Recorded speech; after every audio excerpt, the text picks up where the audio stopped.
nombre del Padre, del Hijo y del Espíritu Santo. Amén. Queridos hermanos, continuamos nuestra meditación sobre las virtudes cristianas, basándonos en el Catecismo Mayor del Papa San Pío X.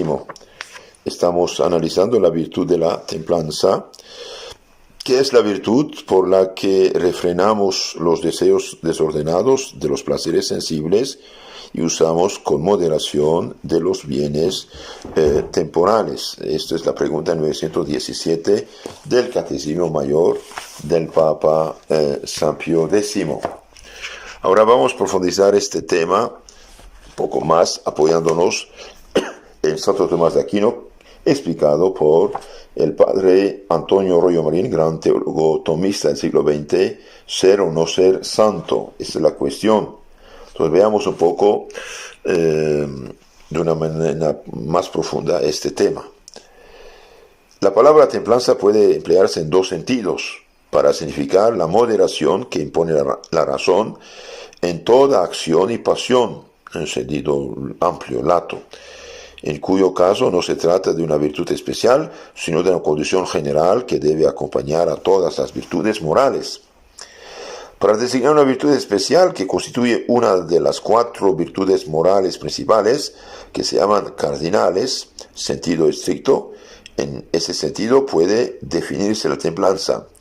La templanza es una virtud sobrenatural que modera la inclinación a los placeres sensibles, especialmente del tacto y del gusto, conteniéndola dentro de los límites de la razón iluminada por la fe.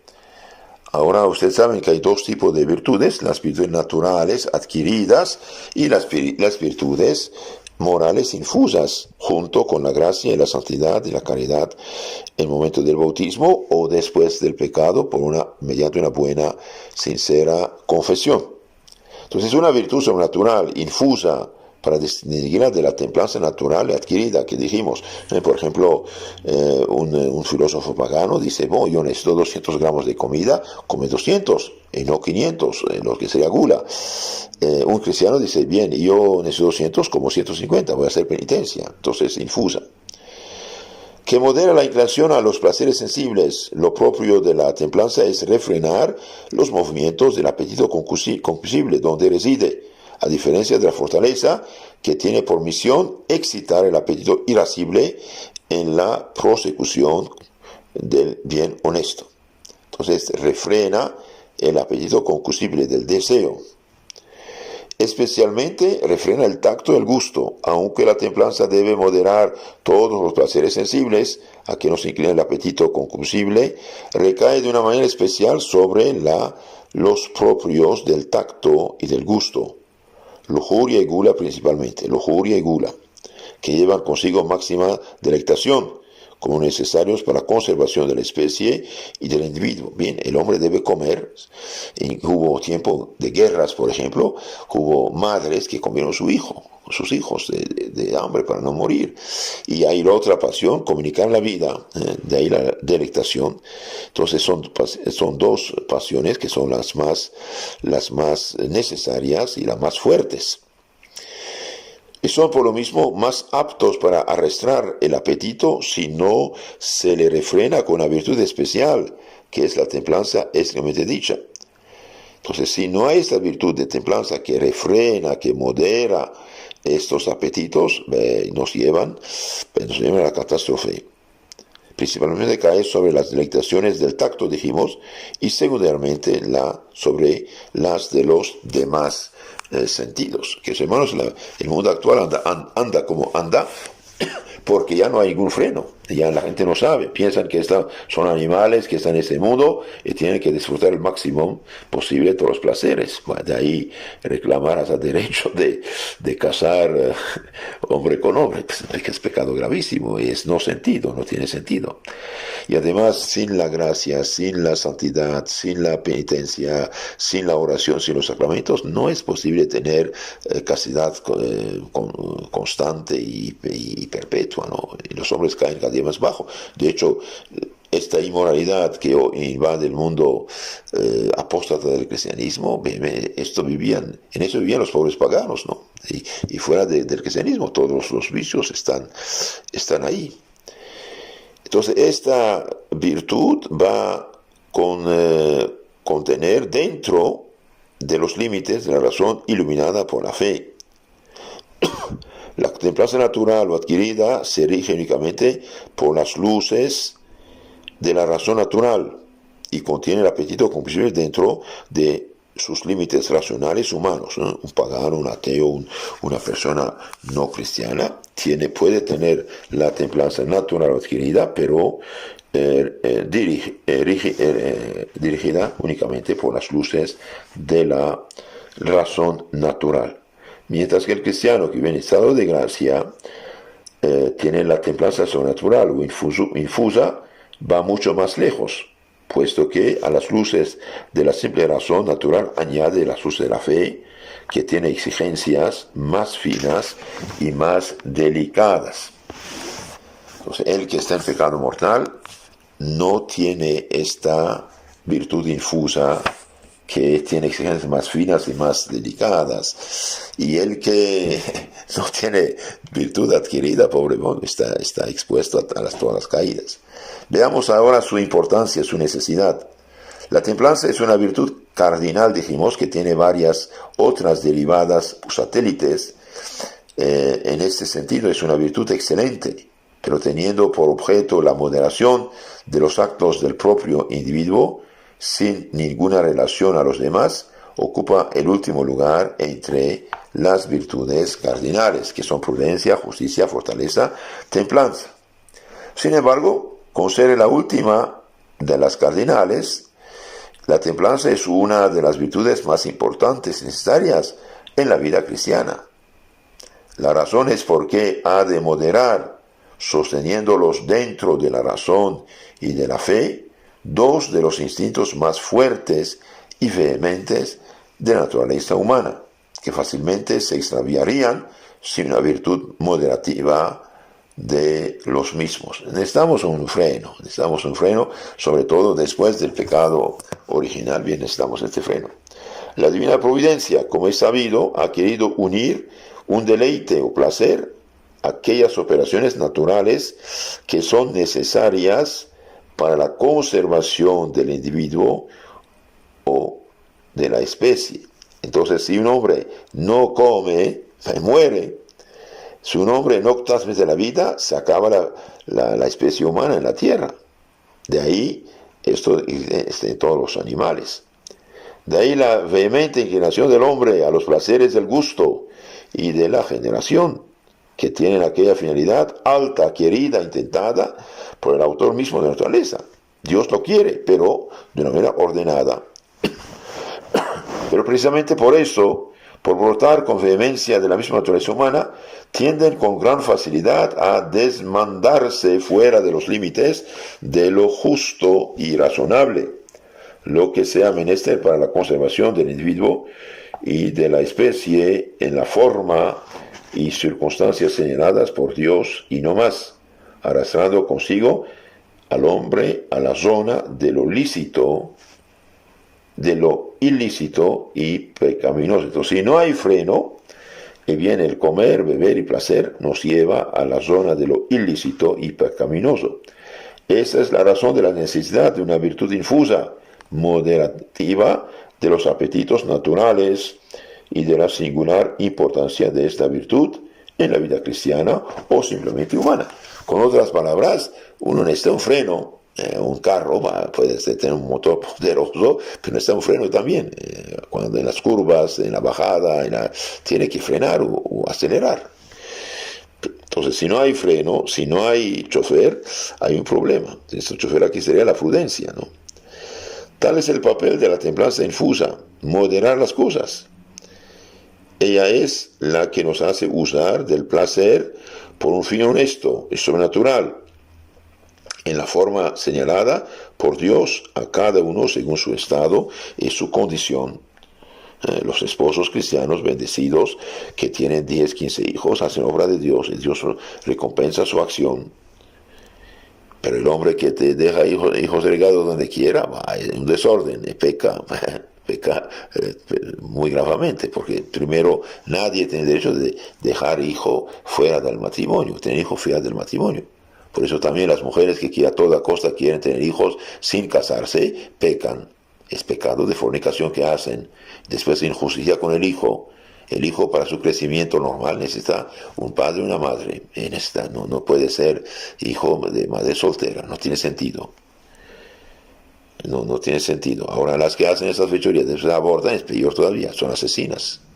Asesinas, ¿no? Entonces la templanza es necesaria.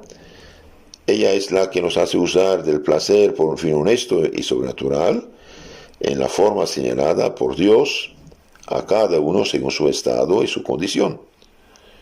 El soltero debe tener una castidad de soltero, el casado castidad de casado, el religioso de religioso, cada quien su estado. Y como el placer es de suyo seductor y nos arrastra fácilmente más allá de los justos límites, la templanza infusa inclina a la mortificación, incluso de muchas cosas lícitas, para mantenernos alejados del pecado y tener perfectamente controlada y sometida la vida pasional. Entonces necesitamos esta virtud. Ahora digamos unas palabras acerca de los vicios opuestos a la templanza. Los principales son dos, uno por exceso, la intemperancia, y otro por defecto, la insensibilidad excesiva. La intemperancia se manifiesta de muchas maneras, como veremos más tarde. Desborda los límites de la razón y de la fe en el uso de los placeres del gusto, es la gula, y del tacto, la lujuria, sin ser el máximo pecado posible. Es, sin embargo, el más vil y oprobrioso de todos, puesto que rebaja al hombre al nivel de las bestias y animales, porque ofusca como ningún otro las luces de la inteligencia humana. Entonces la gula, la embriaguez, la borrachera, la lujuria, el homosexualismo, esto ofusca las luces de la inteligencia humana.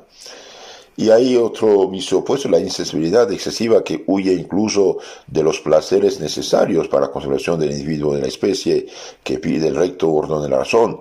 Únicamente se puede renunciar a ellos por un fin honesto, recuperar la salud, aumentar las fuerzas corporales, etc.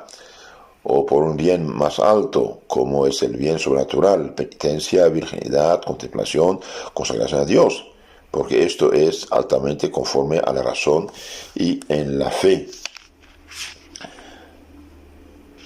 La templanza también puede crecer, lo veremos en sus matices más importantes al estudiar las virtudes derivadas, sus satélites y la definitiva influencia del don de temor de Dios, que es el encargado de perfeccionar al máximo la virtud de la templanza. El temor de Dios perfecciona la virtud de la templanza. Ahora digamos unas palabras acerca de los derivados de la templanza. La templanza como virtud cardinal tiene partes integrales, subjetivas y potenciales o derivadas.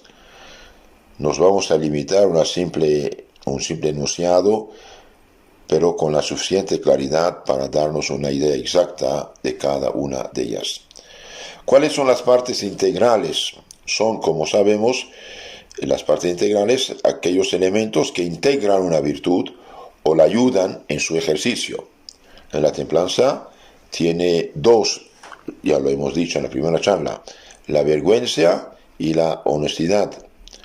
No es propiamente una virtud, sino cierta pasión laudable que nos hace temer el oprobio y confusión que se sigue de un pecado torpe, lo que nos impulsa a evitarlo, la vergüenza. Nos da temor del oprobio y evitar un pecado torpe que nos impulsa a evitarlo. Su pecado opuesto es naturalmente la desvergüenza, ¿no? La desvergüenza, sin una vergüenza. Cuando una sociedad llega tanto ya andamos mal, ¿no? Y la honestidad como parte integrante de la templanza. La honestidad es el amor al decoro que proviene de la práctica de la virtud. Coincide propiamente con lo honesto y lo espiritualmente decoroso. Es cierta espiritual pulcritud, belleza, que se opone frontalmente a lo torpe y por eso pertenece a la templanza. Entonces la honestidad se opone a lo torpe, a lo vergonzoso. Es belleza. ¿Cuáles son las partes subjetivas o especies? Son las diversas especies en que se subdivide una virtud cardinal. Como la templanza tiene por principal misión moderar la inclinación a los placeres que proceden del gusto y del tacto, sus partes subjetivas se distribuyen en dos grupos. Sobre el gusto o la nutrición, en la comida la abstinencia, en la bebida la sobriedad. Sobre el tacto o la generación, temporalmente la castidad y perpetuamente la virginidad. ¿Cuáles son las partes potenciales o derivadas? Son las partes anejas o derivadas que se relacionan en algunos aspectos con su virtud cardinal, pero no tienen toda su fuerza o se ordenan tan solo a sus actos secundarios. Las correspondientes a la templanza son las siguientes. Contra las tentaciones desordenadas, muy vehementes, hay la continencia, refrenando las pasiones fuertes. La continencia, un hombre continente, un hombre casto. Moderando la ira, según la recta razón, es la mansedumbre. Moderando la ira es la mansedumbre, dulce, manso, amable. Moderando el rigor del castigo es la clemencia. Moderando los movimientos internos y externos dentro de sus justos límites según su estado o condición, la modestia, dividida en otras 5, a saber, en la estima de sí mismo, la humildad, el deseo de la ciencia, estudiosidad, en los movimientos del cuerpo, modestia corporal, en los juegos y diversiones, eutropelia, y en los vestidos adornos, modestia en el ornato. Tal es el maravilloso cortejo de las virtudes correspondientes a las diversas partes de la virtud cardinal de la templanza.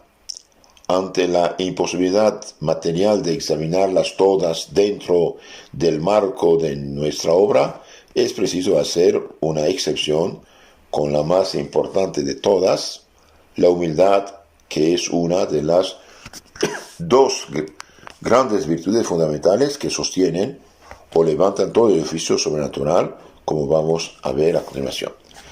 Entonces, si Dios quiere, en una charla especial hablaremos de la humildad debido a su grande importancia.